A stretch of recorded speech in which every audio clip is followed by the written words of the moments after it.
Have you ever been through something and you don't know what just happened, but you know it was important to go through? This is that journey for me.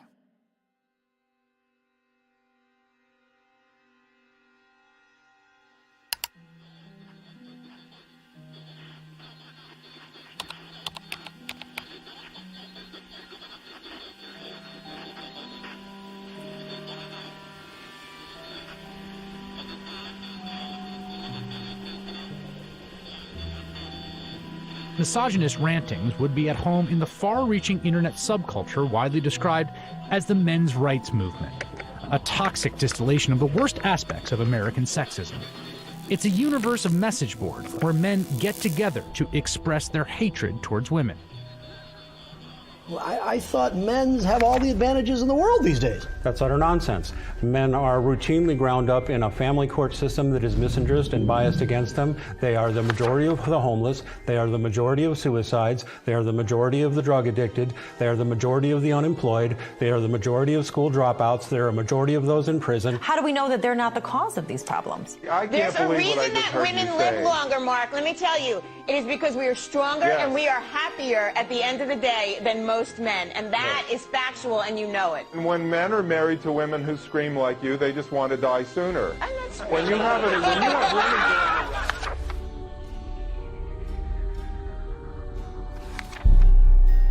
women... A Voice for Men, an online hub for men's rights activists, and they were founded by a man named Paul Elam. It's a website called A Voice for Men that's run by a man named Paul Elam, which is male spelled backwards, but it is his real name, apparently. It's a gathering of women haters. The Southern Poverty Law Center has classified that group and men's rights groups as hate groups. He wrote a piece declaring the month of October to be Bash a Violent Bitch Month.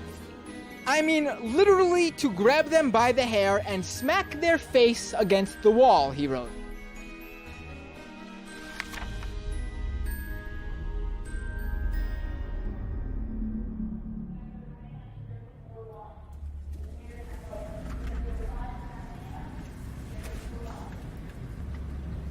Here it is.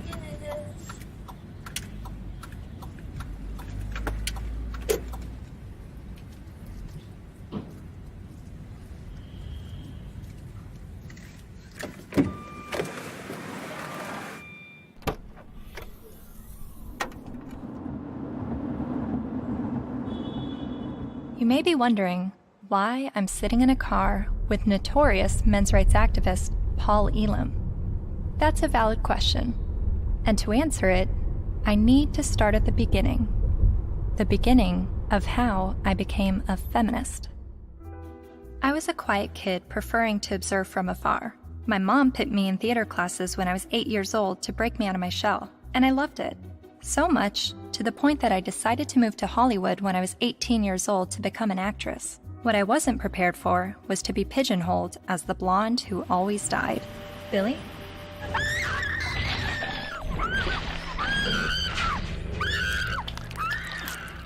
Granted, I had a good scream. But the characters I played weren't alone in feeling objectified. I was commonly harassed on the streets, hit on by married producers, told by photographers to come back when I lost 15 pounds and got a boob job, and a plethora of other uncomfortable experiences, all while still being a teenager. I started to realize my role in the world seemed a little too similar to the unfortunate roles I was auditioning for, and it was not how I saw myself or the person that I wanted to be. So, I quit acting and bought a video camera to tell the stories I wanted to tell. And now, I've been making documentary films since 2008 when I was 21 years old. Most of my work has been about women's issues and sexuality.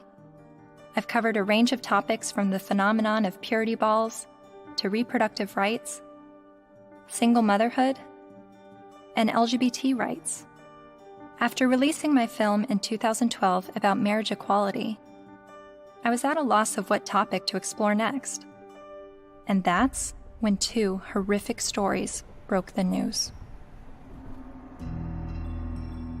2 star high school football players in Steubenville, Ohio, have been found guilty of raping a West Virginia teenager. The video shows the former Steubenville student callously joking about the incident. That's like rape. It is rape. Bro, they raped her. You know, you do it? Bro. They raped her. This is the funniest guy. They raped her harder than that. Outrage across India as a 23-year-old woman, the victim of one of the most horrific rapes India has ever heard of. A 90-minute horror for a 23-year-old medicine student on this bus. Gang raped and beaten. Her friend assaulted and thrown out of the bus. Every day, every woman is facing violence on the street. I started to research this rape culture.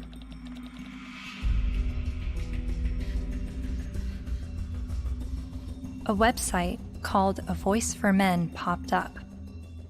Paul Elam wrote about how women long to live out their rape fantasies, to be taken by a man she's never spoken to, let alone given consent to. As I read, I was asking myself, is this the rape apologist that I've been hearing about? The victim blamer who perpetuates rape culture? I continued to read A Voice for Men's website, often stopping around the halfway mark in every article because I could only read so many bitch, fuck, feminazi, and rape-tard words per minute. But even still, I kept reading, and thinking, and reading some more. I was trying to understand how these, what I perceived to be women haters, could have so many followers.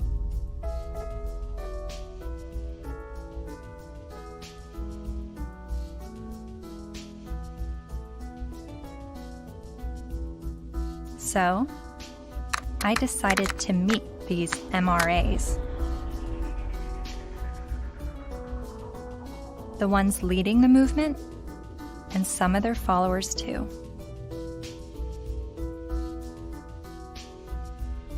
And this begins my journey down the rabbit hole.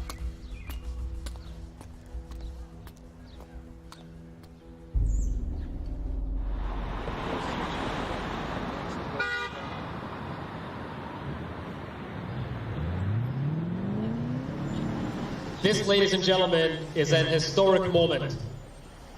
Never before has there been a gathering of this magnitude to support men's and boys' issues. We have got serious problems. I have been working in this area advocating for the rights of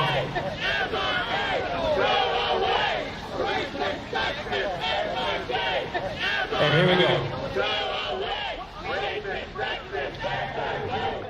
What you'll hear is that we hate women. You'll hear that it's a backlash against women's rights. You'll hear that we're regressives that want women back in the kitchen and making sandwiches and barefoot and pregnant. You're just bitter, you're a loser, you're a whiner, you're ugly, you're undesirable, you're lazy, you're scary, you must be a racist, you must be a misogynist. When we do speak out, women often don't want to hear what we have to say. And so then we're called names, we're called whiners. And this is the way people who don't want men to talk about issues try to shut us up. We all know that you guys are a fascist, Nazi friend group of white supremacists. No other way to openly organize other than calling yourselves a men's rights group. We're somehow disempowered because we're white men. Maybe it's just because you're pathetic. We're here to fight how misogynistic assholes think they have the right to oppress women. White men are starting to feel misplaced because women are sharing space. It's disgusting, and scroll the fuck up, and don't confuse suffrage with oppression. Everyone suffers. It's universal. I am a man, and I need feminism. And it is crystal clear that the problems for men and boys are real. I would like to turn the microphone over to Paul Elam of A Voice for Men for some words.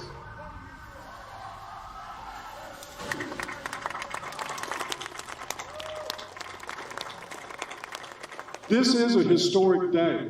I've never seen a gathering like this out of concern for the general state of affairs for men and boys in this culture. And as trying to articulate the entire platform of the men's rights movement is kind of like trying to understand a snowdrift one snowflake at a time. It's a very, very complicated matter. Just consider this, that 93% of workplace fatalities are men. 4 of 5 suicides are men. Men are dropping out of higher education at very alarming rates. We're down to 38% now of college students are men, and it's dropping rapidly. Male suicide, male abuse, male unemployment, male homelessness, male failure in education, male health issues. We've got the paternity fraud issue, the wrongful paternity issue, a false allegation issue. Men are sentenced to 63% more prison time for the same crime as women. They're less likely to see a doctor. They're less likely to have health insurance. The family court system truly is biased against men. I mean, there's just no question about it. It's really the pro-choice for women only movement, because men, they're denying men any kind of choice once a child is conceived. Her body, her choice, right? Think about men. His body, his choice, not so much. Because the U.S. government does not want to send you to die. They would rather send me to die. Young men that are failing to launch, they're staying in their homes of origin far past the time that we would normally expect them to individuate and move out and go live their lives. We have video game addiction, we have pornography addiction, we have the abuse of young boys with drugs like Ritalin to manage their behavior. Almost all victims of autism spectrum disorders are boys. Boys are most likely to be homeless, most likely to get cancer, most likely to die young and of every major cause, most likely to be arrested, prosecuted, imprisoned, and even executed while being completely innocent. It doesn't matter what their race is, it doesn't matter what their ethnicity is, it doesn't matter what their religious or non-religious views are. It doesn't matter if they're gay or straight. Men and boys are in crisis, and they need your help and they need your support, because they are human beings too. And you will not shame me or anybody here into silence about it anymore. But if you start to talk about those issues and address them in terms of how they affect men and boys as a group, people get hostile about it. The idea is that men have all the rights, they've always had the power. But if that's true, why can't men talk about their problems? And that's what really got me interested in this to begin with. Shortly after I began filming men's rights activists, I realized my own views were being challenged. I kept a video diary throughout filming, and I've decided to share some of those diaries with you. I really do feel like learning about the men's movement and their specific issues, the issues that they have issue with, it's hard for me to completely understand them and just automatically feel welcome in that space of talking about these issues, because at least with feminism, whenever I heard about the issues that feminists were fighting against, I always felt like I had something to draw from and experience to be on board with that. And that's always been why I've been drawn to the feminist movement, is because a lot of what they spoke about I had personal experiences with, and with the men's movement I have very little personal experiences with the issues that they talk about.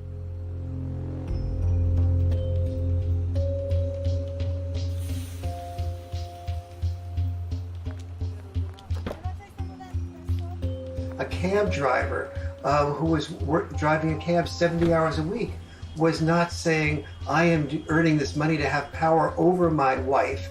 He was earning this money even though it took power away from his life. He was doing that so his child wouldn't have to drive that cab. garbage collector does not get up at 3 or 4 in the morning in rain and sleet and snow and get out to do the garbage so he can have more power over his wife. That's power he's losing over his life in order to make his contribution, his sacrifice, his way of loving. And this has been translated into the culture of, you make more money than women do, you must therefore have more power.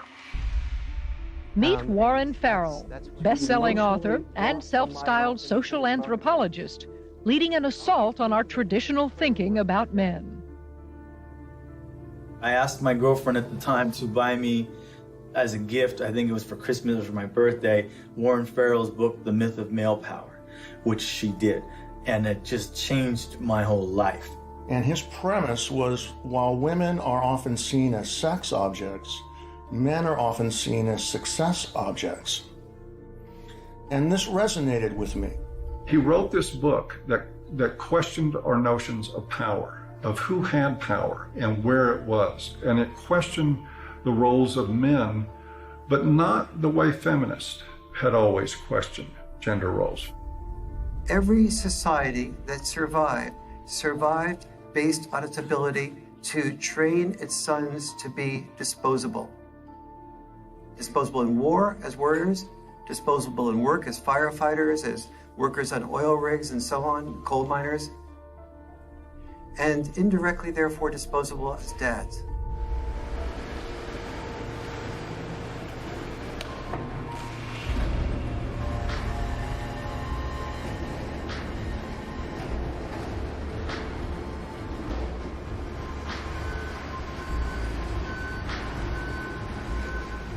What happens in men's life when they're raised that they're worthless unless they're a provider, that they must work, even if they have to take on extremely dangerous work, they must get this done or they're useless as men? That is very, very powerful stuff. See, feminism did see accurately that we value male work more than we value female work. But there's also the issue that we value female life more than we value male life.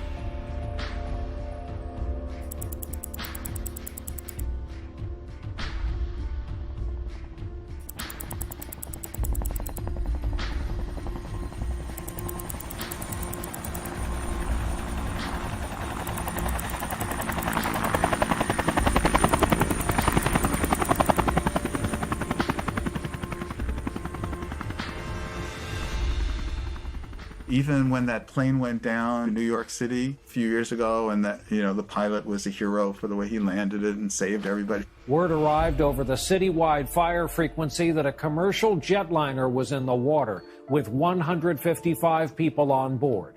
Then, over the next few minutes, the doors opened, life vests were inflated, and women and children first, everyone got off that plane. They saved all the women first. That's still, when I went on a cruise, there's still women into the lifeboats first, because you're a man, so you should be able to swim halfway across the ocean, but because you're a man, you're expendable. We have to look at not just the glass ceilings, but also the glass cellars. And Paul, I think as you were saying, we have to look at men just not only as human doings, but also as human beings. When you survive because somebody else is willing to die, like in war, then that you are immune to the pain of the people who are dying because you have an investment in their being willing to die. You say, I will build a statue, I will remember you in a history book. But if you look at that from another perspective, that building of the statue or remembering you in a history book is a bribe to be willing to die so that I can live. But both sexes, in the area where they are rejected, tend to turn what rejects them into an object. So the area where men... I'm watching this lecture that Warren Farrell's giving in the 90s. I see some women in the crowd, and a lot of them have their hands folded, and there is a little bit of uncomfortableness by being a woman in a crowd of people while the speaker's talking about how men are oppressed and women have it so great. It kind of puts you on the defensive as a woman. And understanding that I feel that way makes me wonder, are men having their arms crossed, listening to a feminist speaker talk about how men have all the power and women are oppressed? Are men feeling like, what are you talking about? I don't have power and we have it pretty shitty on this side of the grass too?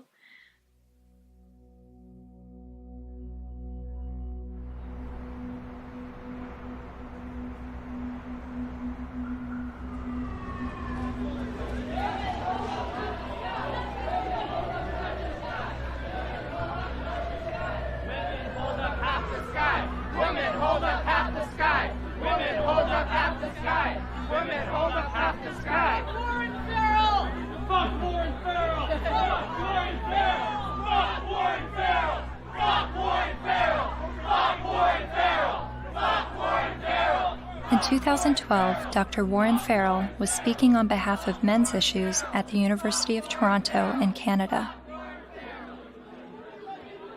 A feminist group protested the event. Be fucking ashamed of yourself. You're fucking scum. You are fucking scum. Fucking rape apologist, incest supporting, woman hating, fucking scum. Is there someone else that can wait? Does someone follow me? Fucking scum. Yeah, just another. I just want to listen to someone else's opinion. I'm not even on a side here. I just listen to as many people as I can. You know what, though? Why would you pay money to fucking support a fucking rape apologist if you weren't fucking one? I never heard him say anything that was... Well, it's fucking scum. Who do you serve? Who do you protect? Who do you serve? Who do you protect? Yeah, you're fucking scum. Fuck you. Raise inside of me. All cops are bastards. ACAB. Real fucking scum.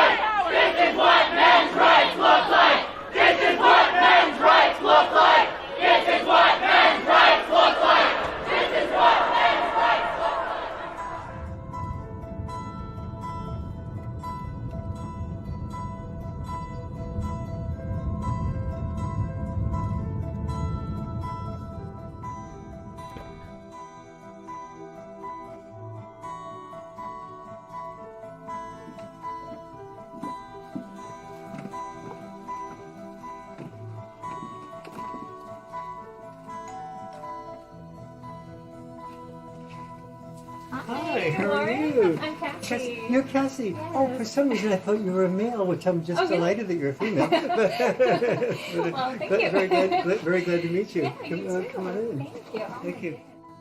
But Farrell wasn't always so attentive to men. In fact, for years he focused almost exclusively on women's issues, rubbing shoulders with feminist leaders like Gloria Steinem. And he's still a card-carrying member of the National Organization for Women. I believe that women cannot hear what men do not say. And he's got a lot to say to both men and women in his provocative new book, The Myth of Male Power. I was making a very significant amount of money speaking around the world on behalf of women's issues alone. I went through a period of forming men's groups. And then when I listened to them, I thought, well, gee, this will be really helpful to present to audiences so that they can understand not only women's side, but men's side too, because I was really totally in the feminist camp. And immediately I saw my standing ovations drop. I started hearing that there was people saying, don't invite him there, to speak with us. And pretty soon I had, very few college and university speaking engagements. How did you originally get involved with feminism? Where did that all begin? I was doing my doctorate in political science at NYU in the late 60s, and the women's movement surfaced.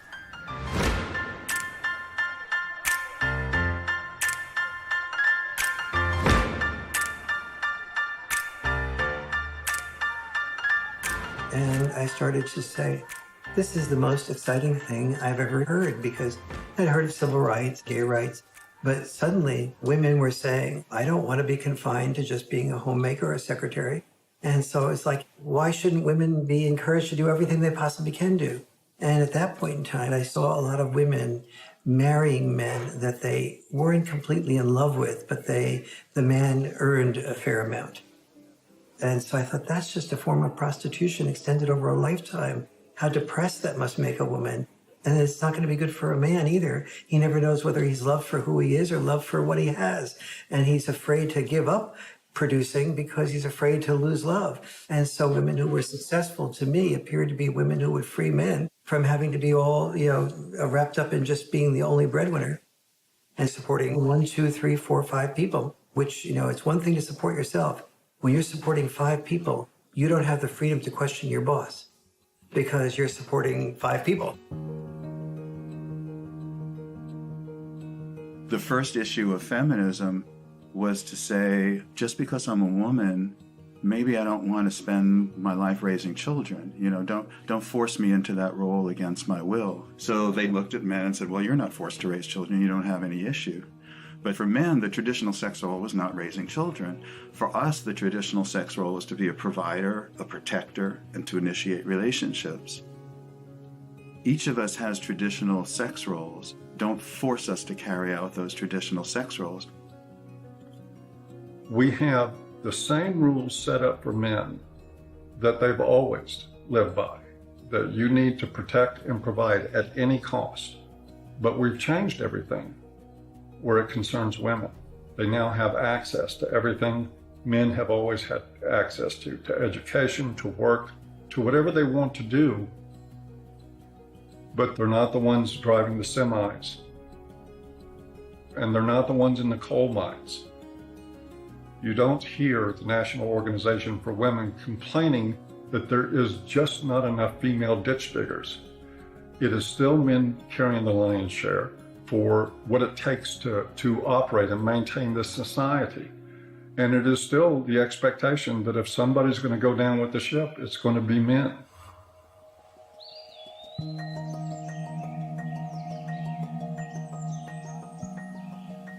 Flexibility in roles is where we should be all headed. Any men's rights activist that I would support the portions of the women's movement that is encouraging women to have more flexibility in roles. So where do the men's movement and feminism disagree? Well, only on the fundamental belief that the women's movement says men are the oppressors, that we are involved in a patriarchal world in which men invented the rules to benefit men at the expense of women. But don't we live in a patriarchy? When most of the world's nations still have never had a female leader.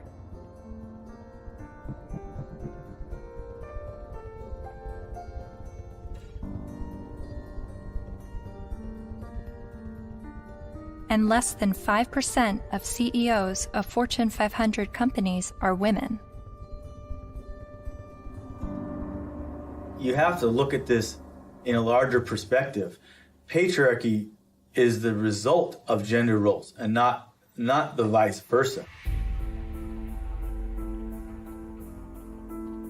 Traditionally, women's power and responsibility has been in the reproductive sphere, while men's power and responsibility was in the productive sphere. You have to reproduce to continue the species, and you have to produce to feed people so that they can reproduce. So, it's like they work together.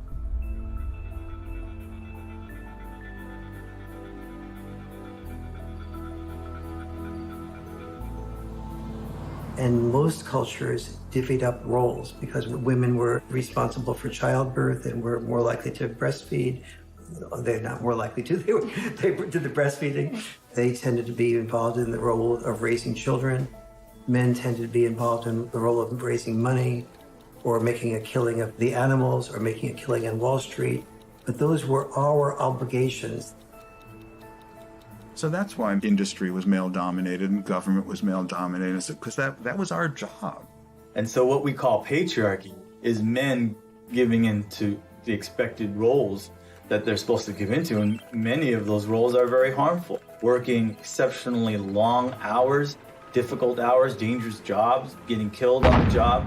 Even politics, a lot of people describe as masochism. Imagine what it takes to be a successful politician. Imagine how much of your personal life that you give up, how much you work, how much privacy that you sacrifice, how much freedom in your day-to-day life that goes out the window. There are more men willing to do those things than there are women. We got time for everybody. But also, just because men are the ones, for instance, writing the laws in general, doesn't mean that the laws are protecting men. You hear about patriarchy, right? All the evils of the world's from patriarchy, but we're the ones dying. You know, and we die for you guys, you know, to protect our families, our friends. In every society that's ever existed, women have had privilege and protection that men did not. For example, we never hear about how men were excluded from the Forced Labor Convention of 1930 for years. The Forced Labor Convention was an international treaty that banned slavery and forced servitude, but it made an exception for able-bodied males ages 18 to 45. Eventually, they got rid of that, but there was still an exemption for prisoners and military, which is 90% male. Stop pretending that you're oppressed and men are your oppressors. It's a lie, and it's a hurtful lie, and it's a hateful lie, and it's wrong.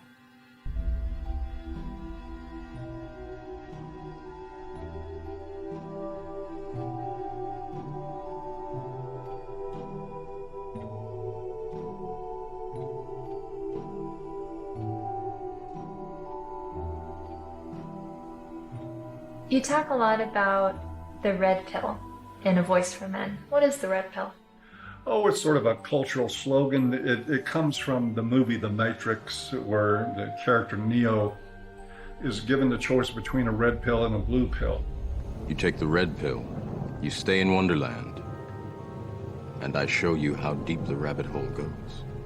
And if he swallows the red pill, the scales will be peeled back from his eyes. He will see everything that he hasn't been able to see. And if he takes the blue pill, he'll just go back to sleep and live in his sort of unaware, semi-comatose state forever and probably be a lot happier. It's a pretty apt analogy. So what is the blue pill in this world? Well, the blue pill is the paradigm that most people live by, that men have all the power, that they've always had all the power, that domestic violence is a problem that's committed by men against women only, that sexual assaults are only committed by men against women, that women don't make the same money for the same work as men. Teach men not to rape. Only men can stop rape. Men commit domestic violence. We need to stop violence against women instead of just stopping violence. That is feminist training. The MRAs say that we live in a blue pill world where women are victims, men are perpetrators, and it's all a lie. And that we're brainwashed to believe this, and that it's not true, and that men are slaves in this world, and women are... I don't think women are necessarily the puppet masters, but I think they're saying that women have the easy way out, and men are, they're given medals and statues and written in the history books to justify them dying and being slaves to work or being used to progress societies.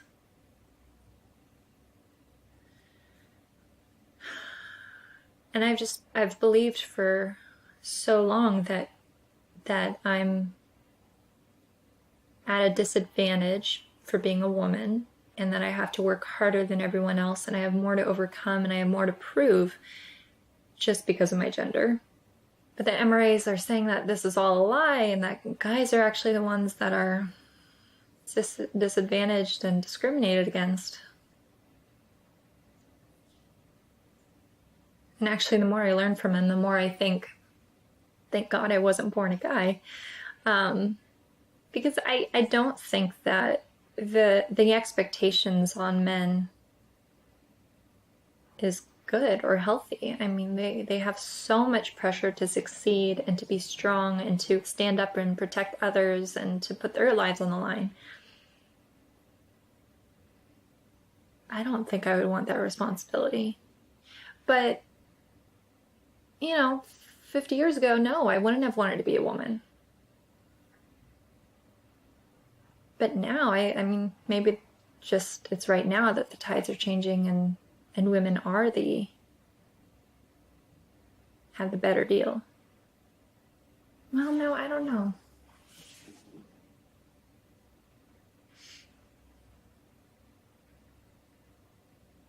And then sometimes I think the MRAs are just duping me and giving such a strong pitch about what they believe in to convince me of something that's actually just some out there theory that men are discriminated against and women have the advantage. Yes, this is Cassie J. It's regarding a documentary about the men's rights movement, and we're looking for feminist voices now to speak in the documentary.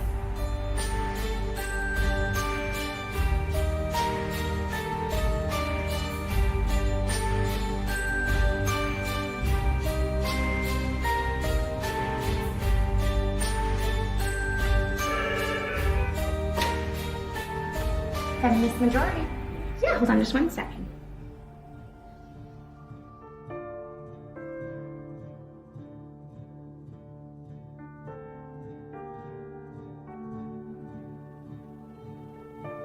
So I realized, okay, I need to bring some feminists into the mix to make sure that we have that side spoken for.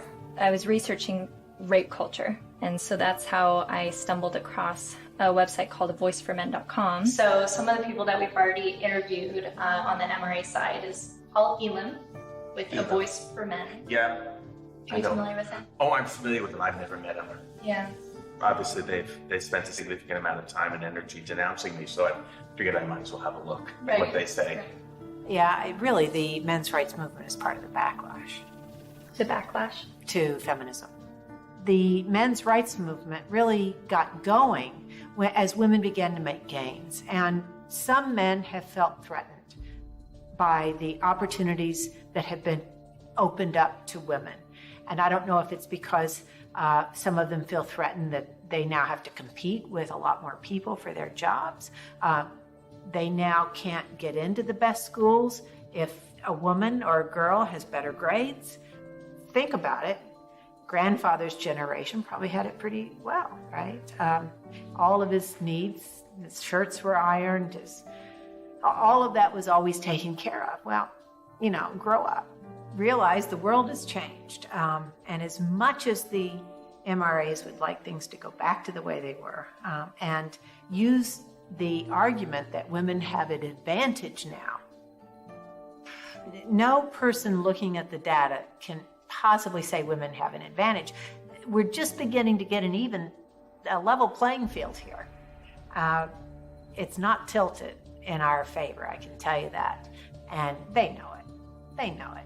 But it's the constant distortion of the data. It's the spinning of a situation to make it look like women are somehow getting ahead, getting an advantage they don't deserve. It's part of the backlash.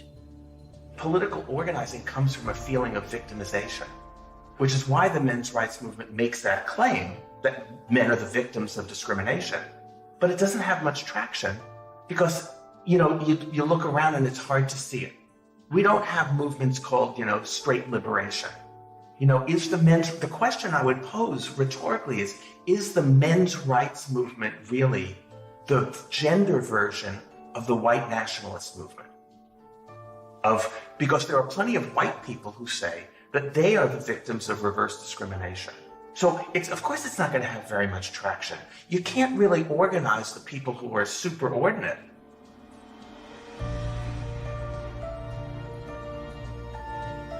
So do you think that men are being discriminated against in any way? Not under the law. Men are not disadvantaged under our laws. Or in the business world, as a class, men are not underrepresented on corporate boards or at the top of the Fortune 1000 companies. In the corporate world, in the business world, in a lot of parts of academia, in the military, in the sports world, still pretty much a male-dominated world, and where a lot of the privileges and power and status accrue to men. Men are advantaged over women, no question. No one can debate that. Not with a serious, not in any seriousness.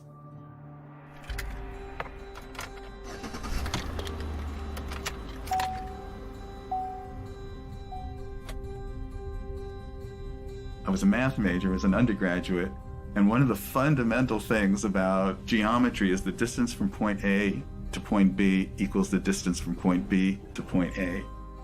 And if women are so different from men that men can't understand the female experience, we need to listen to women to describe it, then the male experience is so different from the female experience that you can't understand it. You need to listen to us. You can't really compare how men and women have suffered from sexism, because there's no way to quantify, that kind of suffering. So if a woman says, well, I miss 30% of my income,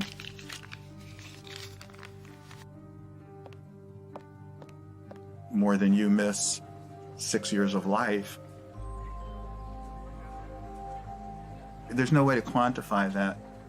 Or I've lost a job opportunity because I'm a woman. There's no way to say, well, I've suffered more than you because you've lost a kid because you're a man.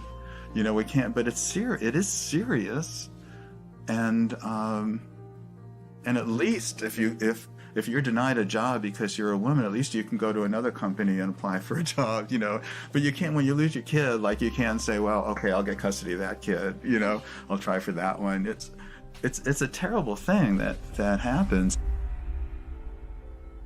There was a case, the Serpico case. You might be too young to know the movie Serpico with Al Pacino. It was about a New York City undercover cop. He gets shot at the end of the movie and retires from the police force. And he was a real man, Frank Serpico. A woman after the movie, after this was made, decided she wanted to become a single mother and tricked him into fathering a child. And the court accepted that because she told her friends she was going to trick him, and they testified, and the court said, yes, you were tricked into it, and still awarded her over 90% of his police pension. So everything that he goes through in this movie to including getting shot to earn his pension, she won by sleeping with him one night. My son's mom wanted to have children with me, and I had always refused, saying, you have this anger problem, you need to get counseling, I'm not going to consider having children with you until that's dealt with, because she would lose her temper almost every day and just use any weapon she could, and like a child's the perfect weapon. So I was really definite about that. But she also used to proofread my articles for me. And I wrote an article for Playboy about Serpico. And when she read that, she told her friend she's going to trick me into fathering the child. She doesn't need my permission. And so that's how my son was conceived. Then she said, if you want to see your son, you have to stay in a relationship with me. But if you break up with me, I know all the things that a woman can do to a man. She's read all my articles. She saw my talk shows. She said, I know all the things a woman can do to a man, and I'll do them to you. So that's what I had to deal with. Like everything that I had been raising awareness about for the previous 17 years, then she combined into one thing for me to live through. It's really ironic. For the first 5 to 7 years, I guess, we would see each other 4 times a day for exchanges. On average, every single day, I had to deal with some scene. A scene meaning she would just not show up, or she would hold the kid out and then pull him back and hold him out and pull him and just kind of play with me. Or she'd let me have the kid and then she'd stand in front of the car so I couldn't move. You stay in Mommy Town tomorrow. You stay in Mommy Town for a couple of days, 2 days, and then you come back to Daddyville. Another time I saw her hold him by the shoulders and say, "Daddy is a bad man. Daddy is a very bad man." And so he had to go through this long custody battle, and the decisions that they would make, you would just go, how? There couldn't be any explanation. Either they're absolute idiots or it's biased. There's just no other explanation for it. One other thing, his mom is obese and wanted him to be obese for various reasons. One thing is so he would identify more with her side of the family than mine, because we're all thin. Another was so that he would enjoy being with her more, because when he was at my house, he had to get activity, and eat well-balanced meals and get his sleep and stuff. And at her house, they would bake brownies and stay up late and just watch TV. And so where would you, if you're a little kid, where would you enjoy being more? But he self-reported to the mediator how upset he was about being obese. That the worst thing in school was when kids called him fatty, and how he cried. And his physician said that he's really concerned medically. And then what I did, he was at an age where he would imitate things that I would do. I gave him a broken shaver, so when I shaved, he would pretend to shave. And what I did was I started weighing myself every morning and writing down my weight, the date and the weight. And I taught him how to read a scale. So he kept his own records. So I had 6 months worth of statistics to show consistently that every time he was with his mom for a few days, he'd come back weighing 3 or 4 pounds more, and then he'd lose it while he was with me. So they had, that how much he was upset about the problem. They had his physician being upset about the problem, and they had the proof of where the problem lay. So the judge's decision was that father should no longer be allowed to weigh the child. Problem solved. After 14 years, my body gave out. I got sicker than I've ever been. I realized I'm going to die. That's not going to do anybody good. I've got to give up the fight. So I gave up custody. And so I don't see my son anymore. He hasn't been in my house since. So I did lose him. Just like a dream. You're like a guiding light shining in the night. Fred claims that during his 14-year custody battle, he spent the equivalent of 5 years of his gross income on legal fees, mediators, and child support payments. I was really in his life a lot longer than most fathers would have been. It's something most fathers can't afford. You are so beautiful to me.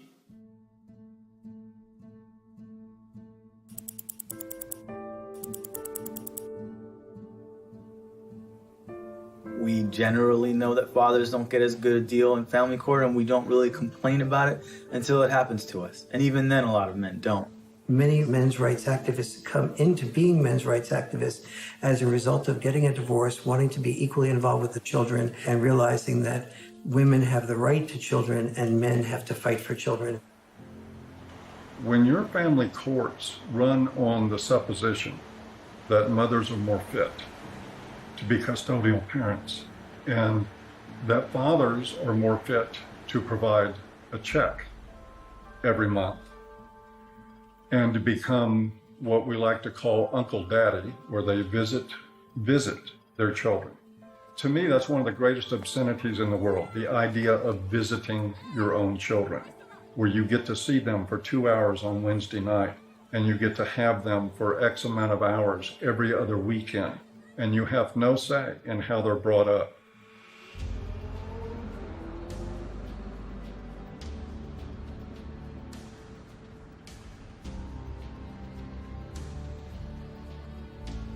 I can't tell you how many men have been in this office, in that chair, in tears because they can't see their kids.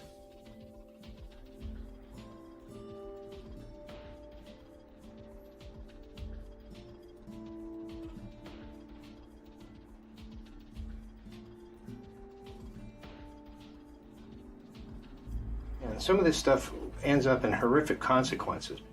Like this gentleman here, that's his little son. They found him dead. Not the son, but the young man. In the desert with a bullet in his head. Day before the family court, where it became known that he was going to get to see his little guy even less. In the courts, he'd been falsely accused one time after another. It had destroyed his life. It had bankrupted him. It had driven him into debt. It had caused him to miss work. He was about ready to lose his job. He was at the end of his rope, so he just decided to end it. The unfairness in the family courts, the unfairness in the way child support is so often structured, it's commonplace and it's everywhere. And the more you start to become conscious of it, the more you realize that it's there.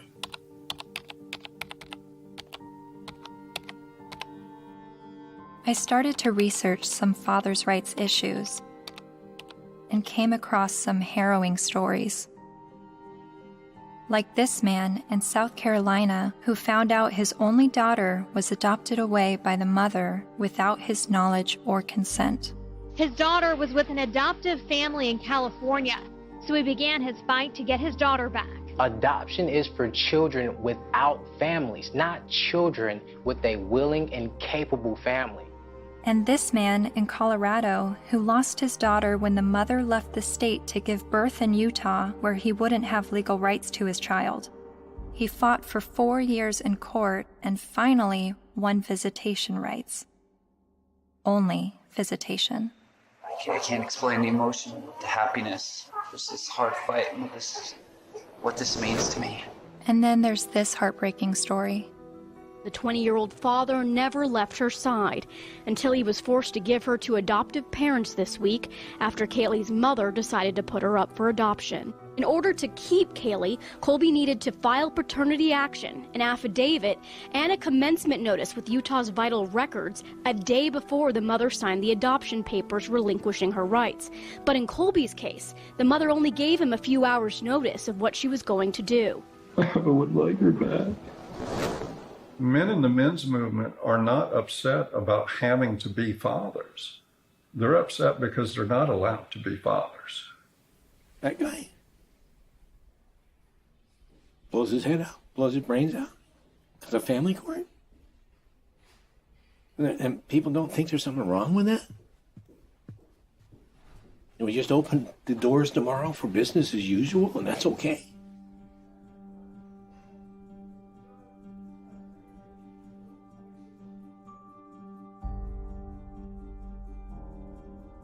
I've always thought of feminism as being the fight for gender equality. And yet, I've never heard about fathers' rights and the injustices going on in family court.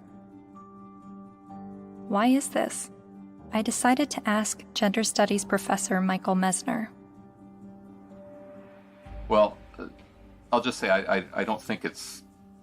I don't think that a lot of their assumptions are correct to start with. There's no doubt that there have been some men who get just screwed by court decisions and custody cases. But I think when you look at the broader patterns, it's still the case that in intact heterosexual families with kids, women are still doing the vast majority of the housework and childcare, and there's a lot of sort of father absence, lack of participation by fathers, some of whom I think then after divorce happens end up suddenly wanting equality, as fathers when they haven't really been participating equally as fathers before. So to me, it always kind of swings back to the feminist perspective of how we need to push for full equality across the board, including before divorces. If we have that, then we might expect more symmetry after divorces happening. The more I researched fathers' rights, the more I realized how deep this rabbit hole goes. Not only in the amount of issues, but also in the vast array of perspectives on these issues. I decided to create a flowchart of what I thought fathers' options might be following a surprise pregnancy. I then put a green line for the paths that I thought would be good turnouts for the father, and I put red lines for the paths that seemed to not be good for the father. Then I created a flowchart for women's options, and did the same with green and red lines. And as I stepped back, I saw all the red lines for the women's options if she does not want the child. But something dawned on me. Of every path the biological father could go down, he's at the mercy of the woman's sole discretion. Although women have very difficult choices to make, she at least has the choice. But for biological fathers, they have no say over their parental destiny.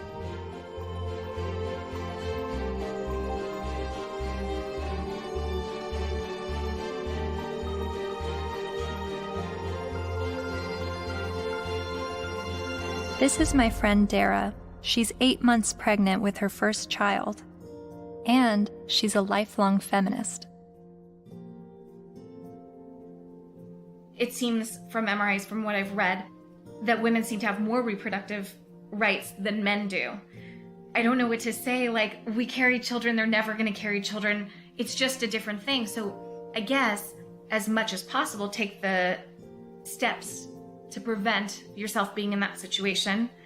It's just, I don't know what to say. There's nothing like a woman, women have been blamed for, and still are, for, unwanted pregnancies, choosing to have an abortion, not choosing to have an abortion, choosing to put their child up for adoption, when, the burden lies on a single mother. If the man leaves, there's societally, she's lambasted. So there's a lot of things that women deal with in that regard that men don't actually deal with. So I can have compassion for their situation, but I don't know that it's going to change in the way they want it to, because it's biology, So if you're going to be having sex that could result in pregnancy, and you haven't had this conversation with the woman that you're having sex with, you better have it. You better have it fast. That's when the man has the ability to make decisions, either not to engage in sex or to use condoms and to use other forms of contraception. So that's where his role comes in. Once he's impregnated her, she's the one now faced with continuing a pregnancy, faced with the health risks that accompany pregnancy. So his rights have to be exercised early. But once she's pregnant, all decisions must be hers, because ultimately she is the most impacted. There's just no question. And she ultimately has the responsibility for that child.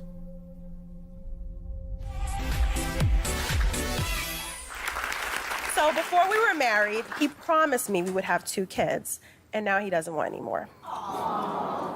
My friends think I should trick him and stop taking my birth control. Men have never been in control of our bodies. We're the ones in control. Clap if you think that she should trick him. My people. Up next, everybody. So it sounds like men's reproductive rights are limited to the choice of whether or not to have sex and the choice of whether or not to use protection. But what if he's tricked into fatherhood? Or what if he's not even the father? What does paternity fraud look like? It's ugly. It's extraordinarily ugly. And we have to distinguish between paternity fraud and wrongful paternity. What's the difference? Wrongful paternity can be innocent. Okay, we went to a party. I had sex with 6 guys. I think it was when I was hanging out the window I got pregnant, but I wasn't sure. But, if anybody knows that guy's name, would you please have him call me? And then she names one of the other guys, and he didn't have sex with her. It wasn't malicious. It wasn't intentional. She wasn't trying to harm anybody. She was just trying to figure out who it was. Wrongful paternity. More often, and less facetiously, okay, I'm married, I had an affair.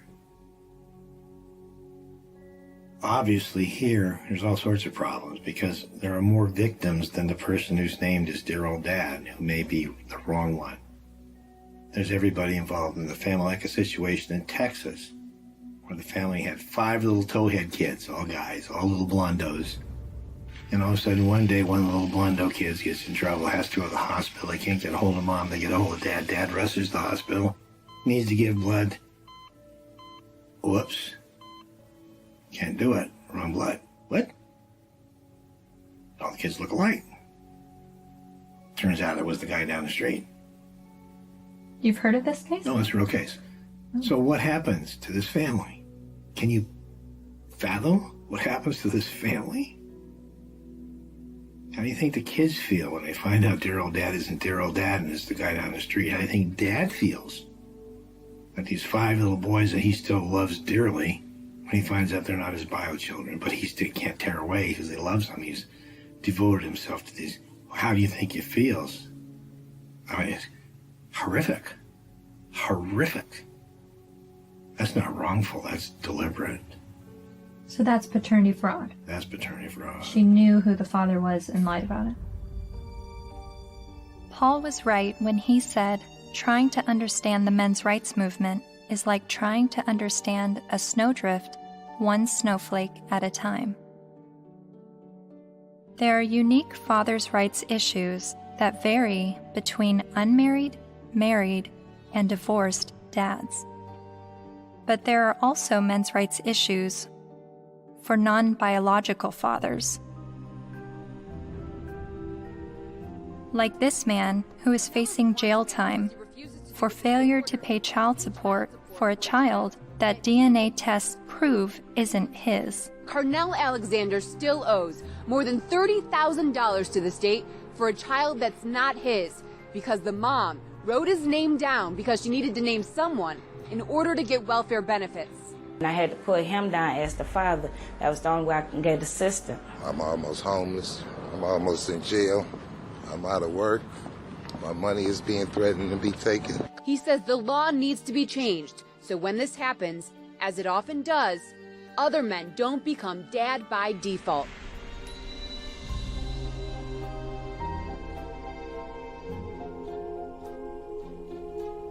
A lot of times people wonder about MRIs, why are you guys so angry?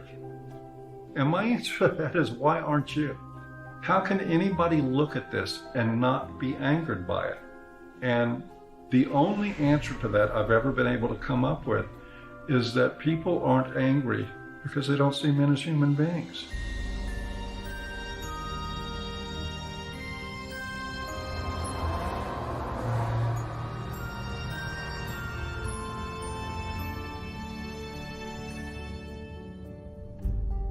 I continued traveling North America, meeting MRAs from all walks of life, hearing their personal stories, their red pill moments. I met a young man who was sexually abused when he was 16 years old while living at a residential home for people with developmental disabilities. She's the only woman I've done anything ever with, because it just messed me up so much. She continues working there. She hit me in the face. She actually hit me throughout the house, chasing me throughout the house. When I reported my domestic assault to the police officers, I did not at all bring up the fact that I was sexually assaulted, because if he wasn't going to believe that I was a victim of domestic violence, there was no way he was going to believe that I was going to be a victim of sexual assault.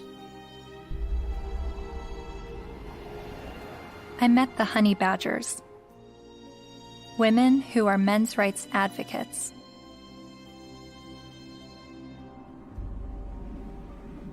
And then there was a 15-year-old boy, and there was a 35-year-old woman, and then later on she came out of jail, and she was able to collect child support from this boy that she raped. Yeah. After getting out of jail. So there's lack of fairness for men in the court systems. When police officers would show up to domestic violence case, there was often men were just taken away without asking what even happened. It's just presumed that men are the criminals. I was assaulted several times, and I never got any help. I went to the police still bleeding a couple of times. And one police officer said, I'll never forget this. He said, if she starts hitting you again, you better get out of there fast, because if she just breaks a fingernail trying to hit you, we'll arrest you. I mean, I can't tell you at this point how many guys I've talked to who are like, yeah, she stabbed me and they put me in jail. Not only are there endless studies that show women are just as violent as men are, when I would talk about it, invariably, men would start coming out of the woodwork with stories. Stories they were afraid to tell, stories that they got laughed at for, stories that they got blamed for. It's hideous.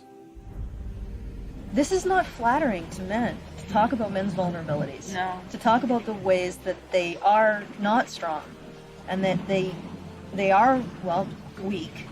And to be honest about it, it's not flattering.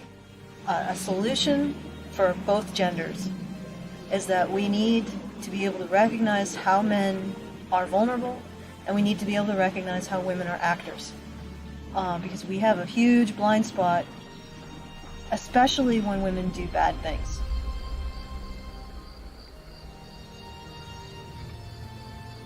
My best friend that I grew up with since kindergarten was being physically abused by his wife, who he'd been married to for 20 years.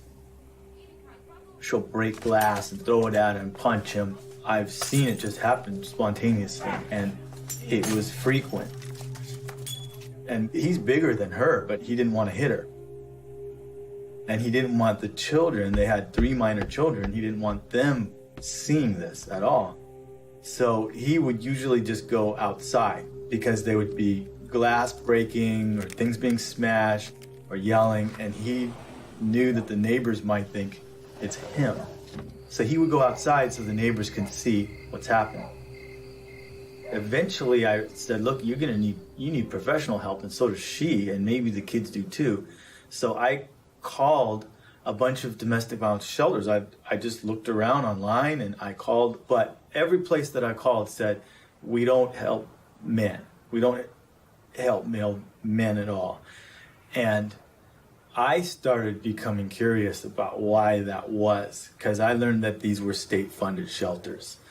And I know that men pay at least half of the taxes that fund these shelters if they're state-funded, and I just was wondering why. So basically, there was no place to take him, and it just continued. The problem just kept going.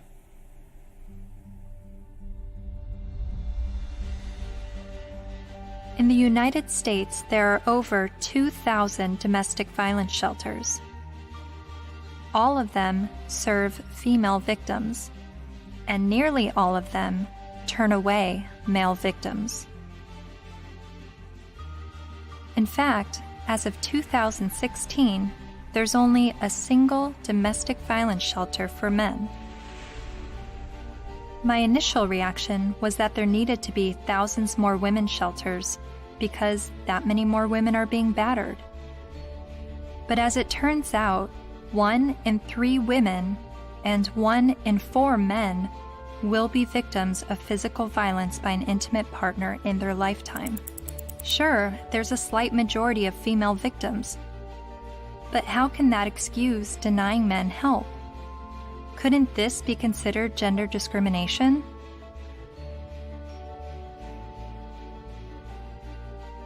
Think of it this way. Roughly 78% of all suicides are men. If suicide prevention services only served men, wouldn't we see the gender discrimination immediately? If there are over 2,000 women's shelters that turn away men, and only 1 shelter for men, obviously the resources don't match the need. How are you involved in the men's rights movement? Well, from the very beginning, when I first opened the Refuge, which was in 1971 in Chiswick in London, almost as soon as I took the women in, I got a house for men. A Voice for Men's editor-at-large, Erin Pizzey, founded the first ever women's shelter in 1971, and she is widely revered in the men's rights community. Because you see, what I knew from the beginning, most domestic violence is consensual. Both are involved. Sometimes one's the perpetrator, the other plays the victim, then it crosses over. It's not as though it's just all men or all women. It's both, and occasionally innocent victims, very innocent. Battered children grow up to batter, that's what I learnt, whether it be a man or a woman. And I now know that if a woman comes in with a history of violence in her own childhood, the chances are she will be probably violent to her children, and she will want to live on this knife edge of crisis and danger. I haven't been allowed to speak, that's the difficulty.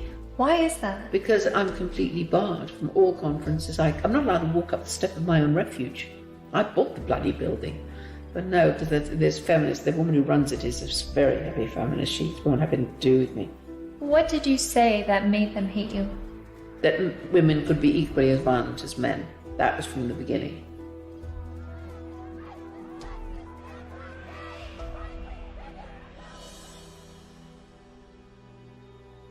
Erin Pizzey says that 62 of the first 100 women to enter her refuge were just as violent as the men they left, and violent towards their children.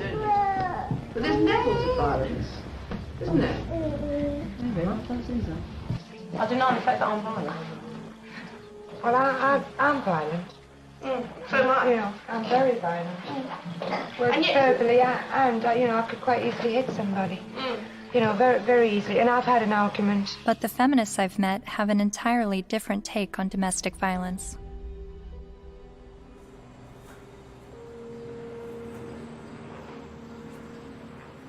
On the whole issue of domestic violence, that's just another word, really. It's a cleanup word about wife beating, because that's really what it is, or dating violence. And it's not girls that are beating up on boys, it's boys that are beating up on girls and using violence to intimidate and to control.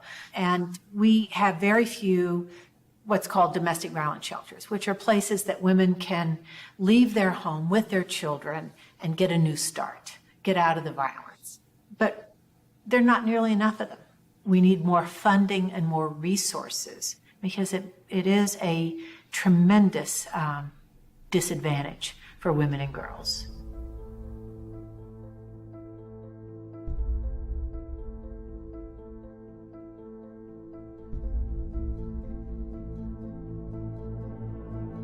In 2014, the CDC released a report revealing that over 5.4 million men and 4.7 million women had been victims of intimate partner physical violence within the previous 12 months. But then why does the media paint domestic violence as a women's issue? The World Health Organization says 1 in 3 women are abused by their partner.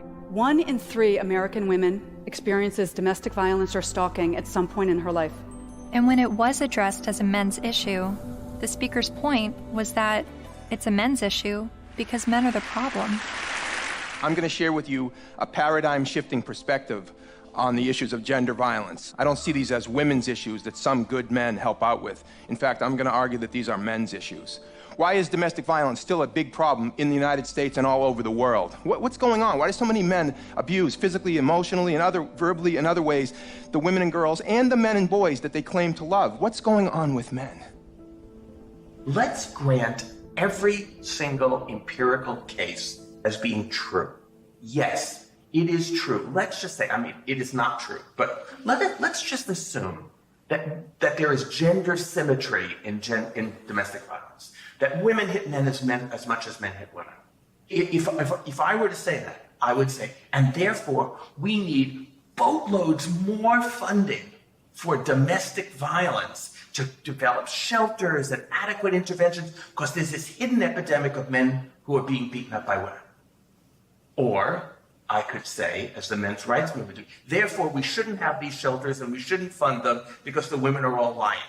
Well, it seems to me that if you really believe in gender symmetry, it's not that you want to, you're not questioning the number of women. You're just saying the number of men in society. You would want to join with women who are anti-violence to say, we have a real problem here. You know, it's not even a gender problem. It's a problem of women hitting men and men hitting women. We've got to get boatloads more funding. Let's work together. That seems the logical response to this. But instead they're saying it's like a zero-sum game. If we fund the women, then we're going to ignore the men. Well, we're not going to ignore the women because we all agree that the levels are as high as we say. But it does sound like a zero-sum game when only women are receiving services in domestic violence situations. And of all the men's rights activists I've met, none of them question the number of female victims, but they are calling attention to the high number of male victims that are being dismissed. So why aren't men's rights activists and feminists working together? Michael Kimmel briefly said something that made me wonder.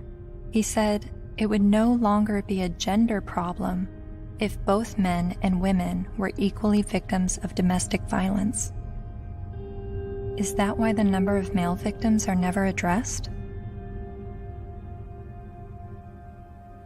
To me, it's been fraud for all these years. Why is it we have this enormously powerful feminist movement and virtually nothing for men? Originally, it was capitalism was the big enemy in the 60s and 70s. And it was the radical feminists in America. They moved the goalposts. They said, no, it's no longer capitalism's the enemy. The enemy is patriarchy, or men.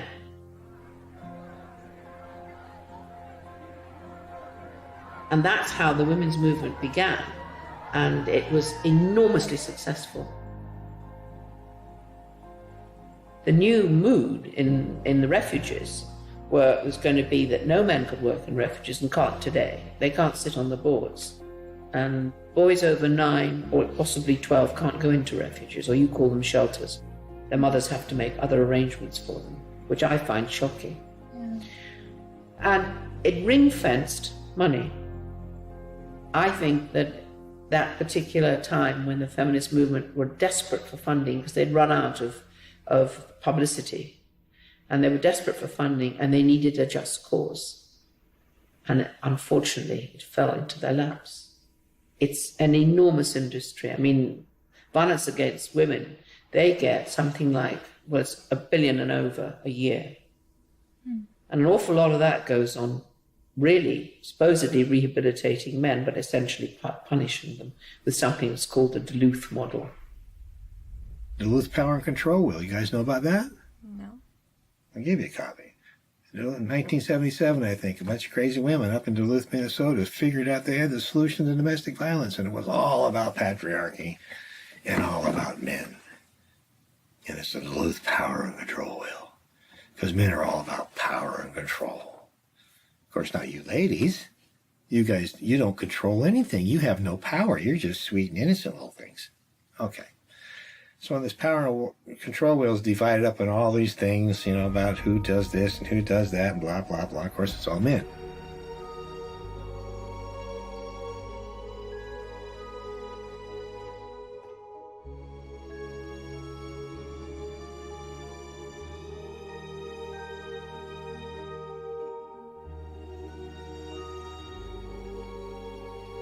The entire domestic violence industry was founded on that. I think it's still 37 or 32 states in the United States that by law they have to use the Duluth model for battery intervention programs, and it's all shame, blame, and guilt driven. If you're a man and you walk in, you must admit you did it up front or you're in denial. There's no debate, there's no discussion, there's no possibility that you could be falsely accused. The criminal justice system could have made a mistake.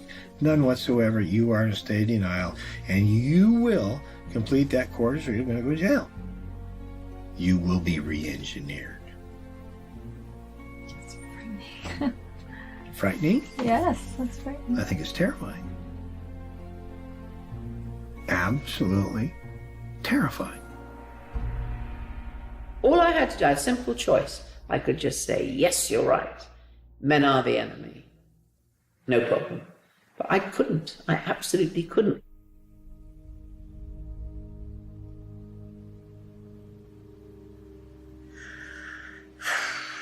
Just getting overwhelmed. Because I don't know where I'm headed with what I believe and what is right and what is wrong and who is wrong and who is right, and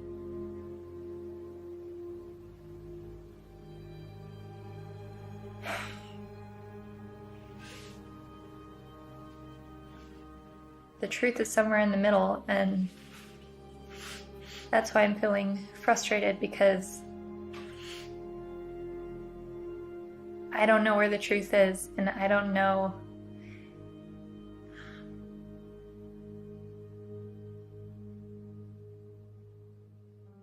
When I decided to make a film on the men's rights movement, I never anticipated questioning my feminist views. But the more MRAs I met, the more I felt compelled to remind myself why I was a feminist.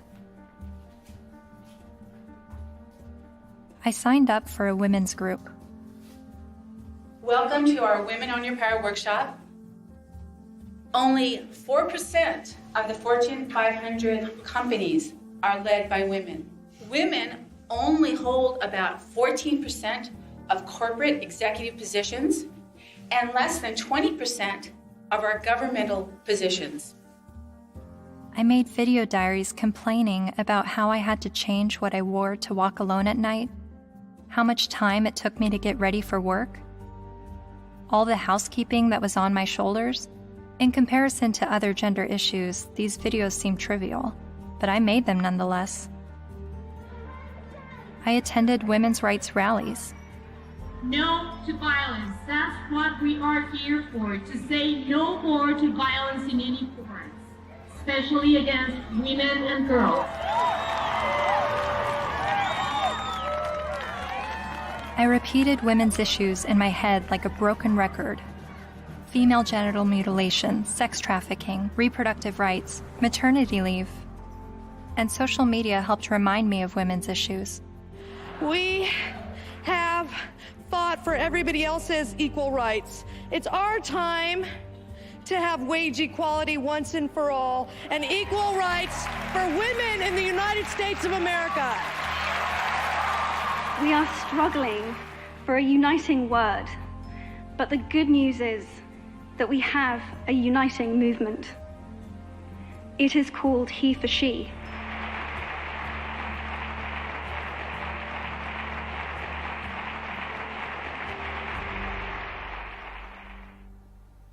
Whenever I hear the MRA's point of view about how difficult it is for them, I immediately go to, well, what about us? What is it like for us? And then I get on the defensive and want to make sure that women's struggles are also heard.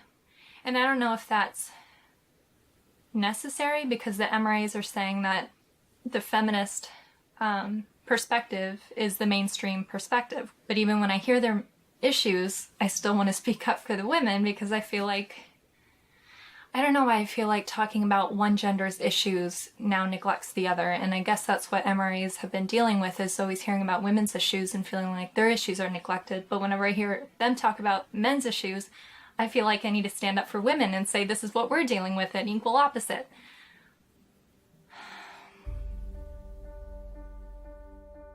I met with men's rights activist Karen Strawn late one night in a noisy bar. She became well known for her YouTube videos talking about male disposability and other men's rights issues. And she's a honey badger. Part of what I do and what I research and what I think about is the reasons psychologically why feminism seems to be such a comfortable, warm blanket emotionally for so many people, men and women alike. And it's so comfortable that it will make them not see things that are right in front of their face. Look at Boko Haram. Hundreds of young girls, fast asleep in their beds, are awakened by the sound of gunfire.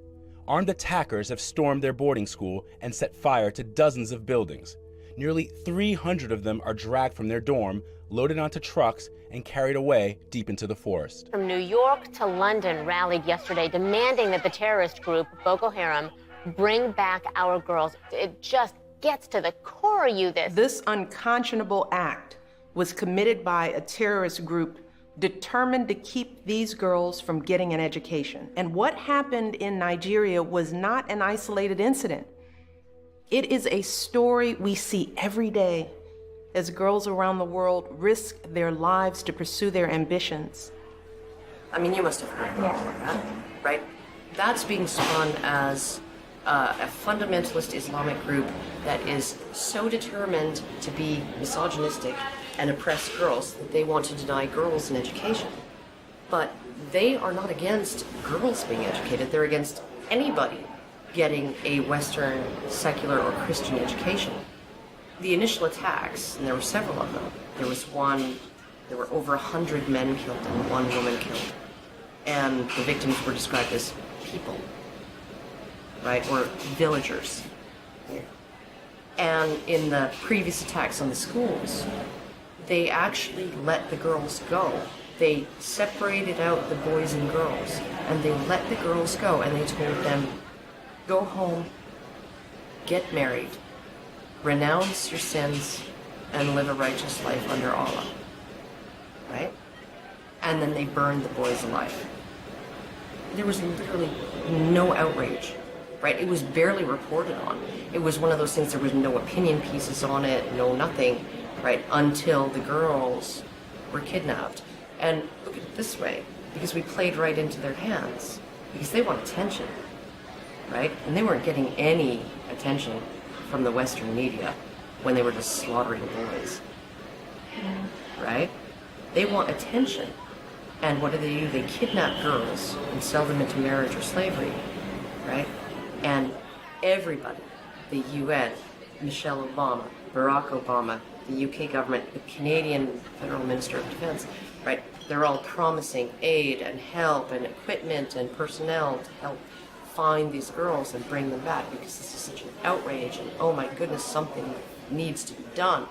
Well, maybe if, like last year, maybe if we did something then, all of these girls would be safe in their dorms right now, right? But we didn't. And the reason why they kidnapped those girls is because we didn't do anything. We didn't pay attention. And they want attention, right? And they know that attacking girls or women is going to get them attention. What are we going to do? Start a campaign, bring back our boys. Oh wait, they're dead. Never mind, right? The men, the people in Boko Haram, they're chivalrous. If those girls were boys, they wouldn't be getting education. They'd be dead. They wouldn't be sold into slavery with the hope of escape. They'd be dead. Boko Haram has been fighting for Islamic rule in Nigeria since 2002. Its members have killed hundreds of people.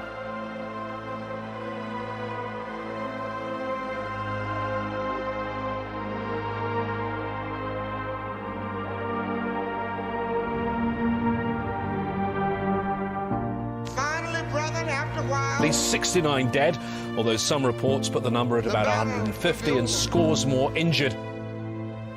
For that day when we shall lay down our burden and study war no more. Finally, brethren, after a while, the battle will be over. For that day when we shall lay down our burden and study war no more. Finally, brethren, after a while, the battle will be over.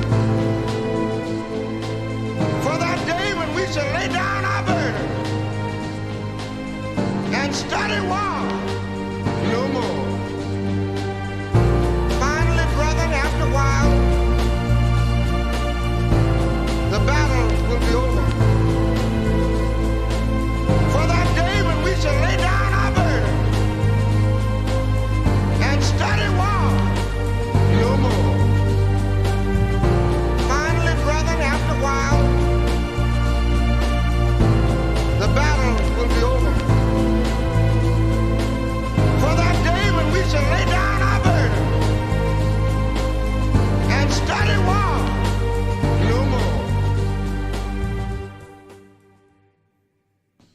most important things the men's movement is doing is being able to say, men need compassion, and men deserve compassion. And to have that happen, I'm not expecting it in my lifetime. It's an ocean of pain out there. This stuff we're talking about has been going on for so long. And nobody listens. Nobody cares. It's one thing when you look at what happens to women and you feel normal, healthy outrage about it, and that should happen. But when you can look at what's happening in our courts to men, in our medical establishment to men, in our schools to men, and yet we remain so cerebral about all of it. Yes, well, that is certainly something to consider. If it were happening to any other group, we would be having protests from coast to coast. And the fact is that it is happening to men every day right in front of our eyes, and people will get angry at you if you try to talk about it. That's how deep the prejudice runs. But there have been protests, not with the intention of shining light on men's issues, but rather with the goal of silencing any discussion of men's issues. Like at Ottawa University, when Professor Janice Fiamengo attempted to give a lecture that questioned the feminist narrative.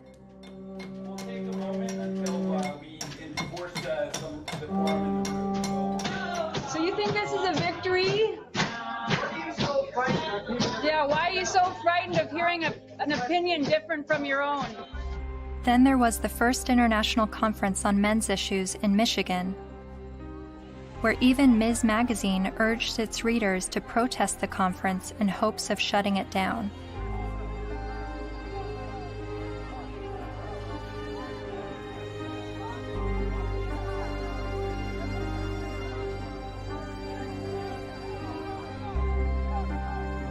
But perhaps the most well-known protest of a pro-men's rights event happened in April 2013 at the University of Toronto, when the Canadian Association for Equality hosted a discussion titled From Misogyny and Misandry to Intersexual Dialogue. About in my 20s, when I went to Columbia to study art history, and that was in 68, and that was the height of the academy.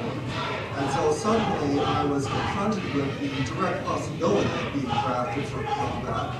And I discussed that with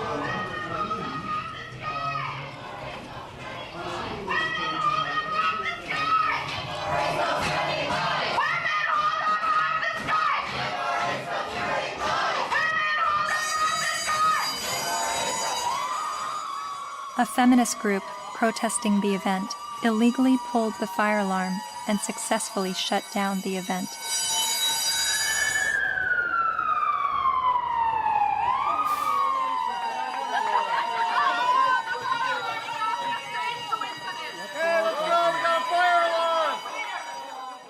Once outside the lecture hall, feminist protesters and men's rights activists got to speak face to face. So, number one, shut the fuck up for a second. Feminists do not want you to lose custody of your children. The assumption that women are naturally better caregivers is part of patriarchy.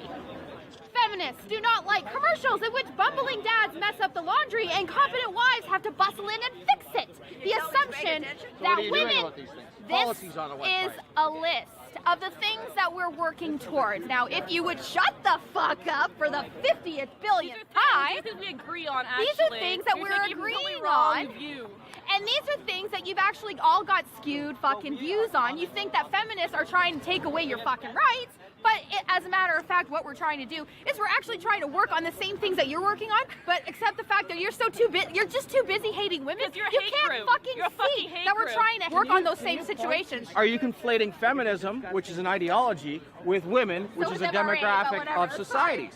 Okay, Mr. Derailing for Dummies. Okay. You're still a hate An group. ideology. Yes. I also hate a lot of other isms. So you admit, though, racism, like, sexism. Oh, bullshit. Bullshit. You hate sexism, but you're an MRA. Okay, no, point taken. We win. You obviously have Sorry. read our literature. Okay. You don't actually work on anything. You're not creating any change in the fucking world. Your fucking website's a hate website against feminists. You're not actually creating any change. Feminists do not want you to have to make alimony payments. Alimony is set up to combat the fact that women have been historically expected to prioritize domestic duties over professional goals, thus minimizing their earning potential if their traditional marriages end. The assumption... I'm reading, fuckface. I'm trying to I'm letting everybody else hear it, okay? It's not just for you, Mr. Entitled. The assumption that wives should... Why do you think the men's rights movement is at odds with feminism? What has created that clash and that war between each other? Well, one, feminism has spent the last 50 years demonizing men, which is sort of one of the problems. Feminist scholars have characterized men as inherently violent, inherently bad, inherently predatory, inherently oppressive. They have postulated that masculinity is a disease. Feminists aren't the only problem. The problems didn't start with feminism. So when I start criticizing feminism, I want you to know you're just part of the problem. They're just part of the problem. You calling men oppressors and women oppressed demonizes men, and I believe diminishes women at the same time. It's a way of telling men to shut up. It's a way of telling men that their experiences don't matter. You tell a man he's privileged, therefore anything he's gone through or anything he has to say doesn't matter. His lived experiences don't matter because he's privileged. So, how old were you when you started calling yourself a feminist? Or how many years ago? It was probably about 3 years ago, I guess you can say. I'm relatively new. Yeah, but I'm pretty loud, so silence only helps the oppressor, not the oppressed. A lot of MRAs say that feminism doesn't fight for the rights of men. What would you say to that? Cry me a river. Really, because feminism is a movement about the discrepancies when it comes to women's equality, because we're still not there yet. So don't even start with that whole, but you don't think about the men's issue. Well, then you know what? Start your own goddamn movement, which they have, but maybe make it a little more about legitimate issues like custody and alimony and things that you think are unequal, which all stem from patriarchy, not from, oh my God, feminists are trying to take away our kids. No, dipshit. That's not what we're trying to do. We're not trying to do that. I mean, if they look at the root causes of why, for example, women get custody more often than men do. Women are supposed to be the mothers. They're supposed to be the natural born caregivers. So obviously, you has a vagina, so obviously you're going to be able to take care of the kitties. That's really what it is. It all stems from sexism against women. It's just the oppression dialectic needs to go. It's so hard to convince people to look at men's rights activism and support it without first allowing them to at least escape the stranglehold that feminism has on their minds. I do believe it is dogma. It's zealotry. There are good people in the feminist movement. There are not good people in the radical feminist movement.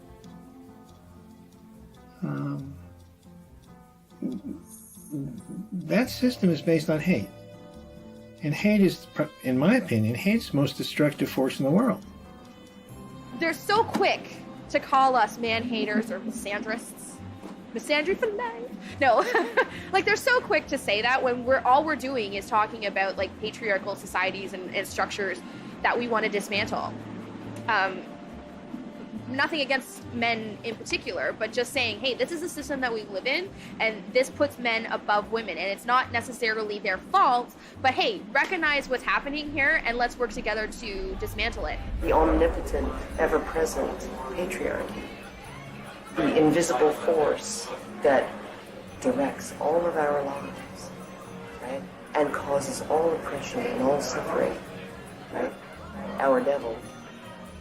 And the beautiful, wonderful force for justice, feminism, the way, It's the way. It sounds like religion. It sounds like religion. And oh my goodness, for a movement that's only about equality and isn't blaming of men. They name the force for evil after men and the force for justice after women. And this being a movement is very, very, very concerned about the implications of language. So concerned that if you call a firefighter a fireman, it will discourage little girls from aspiring to be firefighters. And sometimes discourage grown women from aspiring to be firefighters, right? By calling them firemen. But we can call the force for all oppression. We can call that essentially men, patriarchy, right? And we can call the force for good and justice women. And that kind of language, that has no implications. We're not blaming men. We just named everything bad after them. They're really angry, and they're angry at women, they're angry at feminist women, but yes, men have gotten a crappy deal. But it's not the fault of women or gay people. When feminism says that they have no part in any of this, I think they're not being honest about it. I don't blame feminism for all of it, but I think they've had a role in it. They've written laws that discriminate against men. They fought to protect those laws, particularly in domestic violence areas. And for many, many years, second wave feminism would go through the statutes and change everything that was gender specific to something gender neutral, unless it was something that benefited women, like the domestic violence laws. They didn't change those. Other types of areas like fathers in prison, there's statutes that specifically give mothers certain benefits that fathers in prison don't have. And I challenged that as well legally, but we didn't win on that one. When I wanted to get a commission on men, like the county has a commission on women, the feminists fought that tooth and nail. When Prop 209 was before the California voters, which was to end affirmative action, every feminist organization opposed it. Every time men's rights groups try to pass joint custody legislation, feminist groups fight them. They fought us on paternity fraud.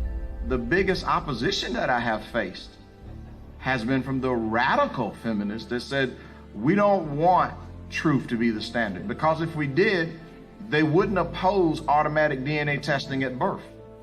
And in countries like France, they're saying, well, DNA should mean do not ask.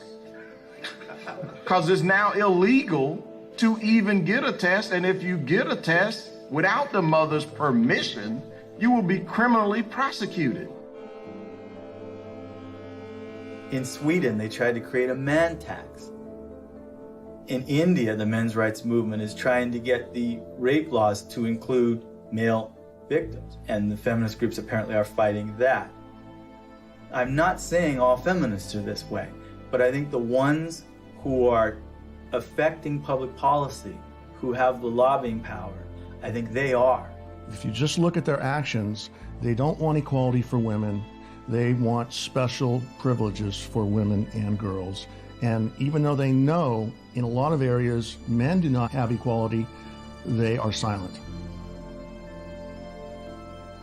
The commandant of the Marine Corps said that he thinks, and I quote, all eligible and qualified men and women should register for the draft, talking about selective service. Do you think women should also have to register for selective service like men?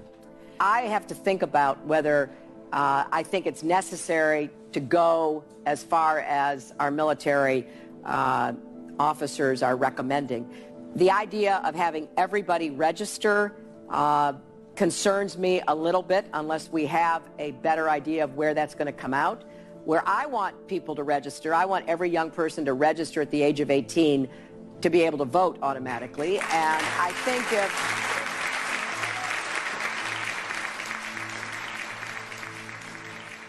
What's the motivation? People don't ask, what's the motivation? Do we need a men's rights movement? No, we need common sense. You know, but if there's going to be this women's movement, and this is the movement that's going to do all these things, then maybe we need a counterbalance. They call it men's rights movement or a men's movement. And I hate to see either one of them. I think it's a shame. I think it's destructive.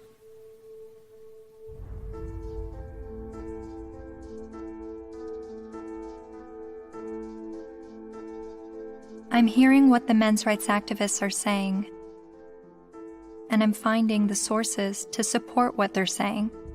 Men are just as likely to be victims of intimate partner physical violence.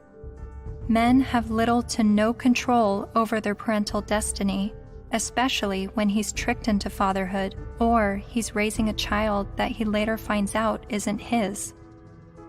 The sentencing disparity between men and women is 6 times larger than the sentencing disparity between blacks and whites. So while a black man may be sentenced to 10% more prison time for the same crime as a white man, a man is sentenced to over 60% more prison time than a woman arrested for the same crime. Boys are falling behind in education. They are enrolling at lower rates and earning less college degrees. And while not all MRAs agree on the issue of infant male circumcision, most MRAs do believe it is a human rights violation. I spent months learning about infant male circumcision, but it only took me watching a 5-minute medical training video to convince me this is a barbaric practice that needs to stop. Okay, so first thing, make sure he's well restrained to the foreskin, okay? And we repeat the process with just one end and clamp. Anything that gets clamped gets cut. All that was left, a partial penis and his tiny testicles. Rhodes says Ashton urinates through a hole in his penis. She says she can't imagine now what she'll say to her son when he's old enough to understand what's happened to him. How could you explain it to your child that you don't have a penis or you might never be able to have kids?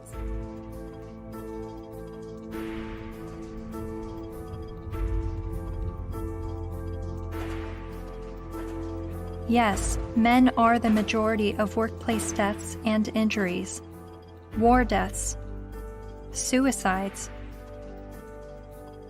They have a shorter life expectancy. Warren Farrell makes the argument that prostate cancer and breast cancer mortality rates are similar, but funding disproportionately supports breast cancer research and awareness over prostate cancer. The red pill is about looking at these issues in an honest way, even when it's uncomfortable. And these things are uncomfortable, but without the willingness to set aside the programming and to set aside the false beliefs about what power is and what women are and who women are. Part of what we do is a pretty serious critique of both sexes. It's brutal, but critiquing the sexes is a real valuable thing. Feminists don't want you to do it, though, unless you're portraying women as victim and men as perpetrator. The red pill is about understanding that men and women, like everything else in life, it's a mixed bag. You've got victims and perpetrators on both sides of the fence. And that's all. It's real simple. It's just not easy.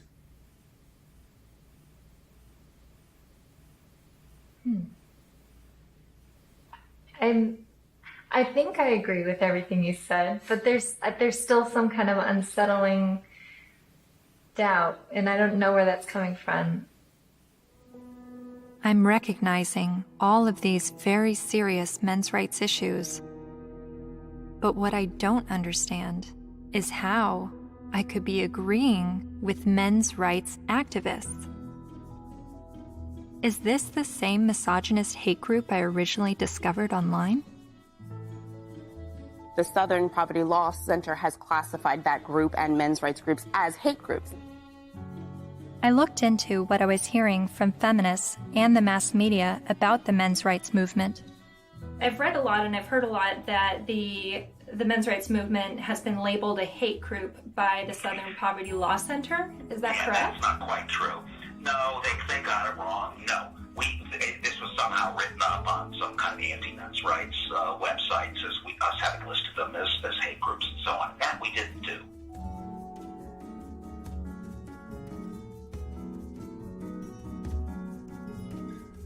He wrote a piece declaring the month of October to be Bash a Violent Bitch Month. Jesus. I mean literally to grab them by the hair and smack their face against the wall, he wrote. I then discovered that Paul Elam's famous Bash a Violent Bitch article was written in response to this article by Jezebel called Have You Ever Beat Up a Boyfriend? 'Cause, we have. The article cited a study that revealed 70% of non-reciprocated violence was perpetuated by women. The author then went on to say that she conducted an informal survey at the office, and the gist of her findings was that many women had physically assaulted their man, and it was interpreted as either being funny or he was asking for it. I couldn't help but see the hypocrisy in a major feminist website making light of abusing men, and MRAs stinging back only to have the media paint them as the abusers. Sports money and opportunities.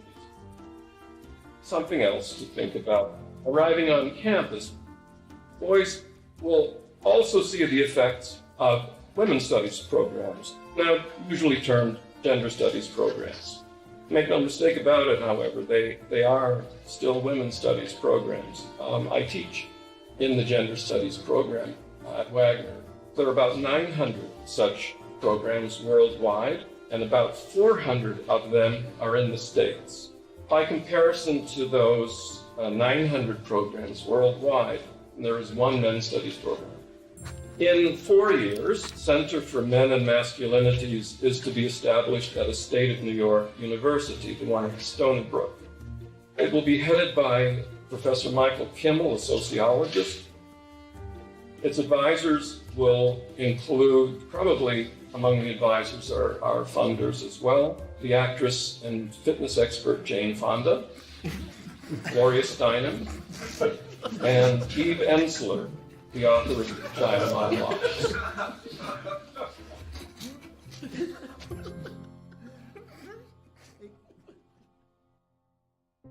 After my year of filming men's rights activists and feminists, my descent into the rabbit hole was not slowing down. My education on gender politics was really just beginning. I learned about other sectors of the online manosphere, like MGTOW, Men Going Their Own Way, and a forum on Reddit called The Red Pill, which is separate from the men's rights community and they do not see eye to eye. I'm told an easy way to remember the difference is that while MRAs want to change the system, Reddit's The Red Pill want to take advantage of the system, and MGTOW want to leave the system. There are so many perspectives on gender, and I believe they are all worthy of listening to. However, the conversation is being silenced. For a society to accept anything said on behalf of women's rights, and then to shame any dialogue about men's rights and call it hate speech is precisely the problem. I don't know where I'm headed, but I know what I left behind. I no longer call myself a feminist.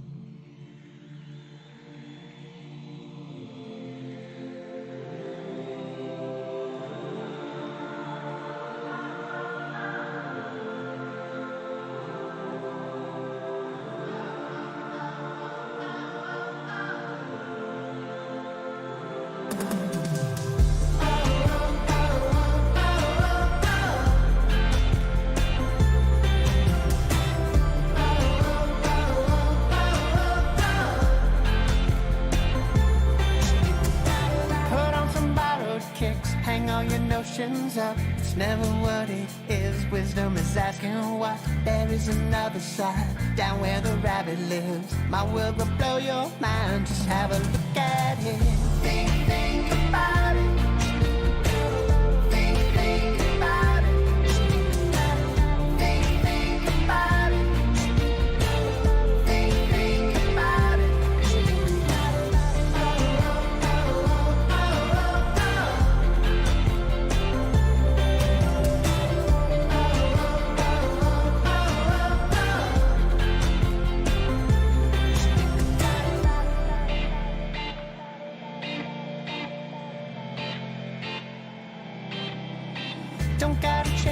mind, just try to open it. I'll let you use my eyes, see what I'm dealing with. People with different stories, divided by different categories and reasons why. The smart speak, the wise they listen.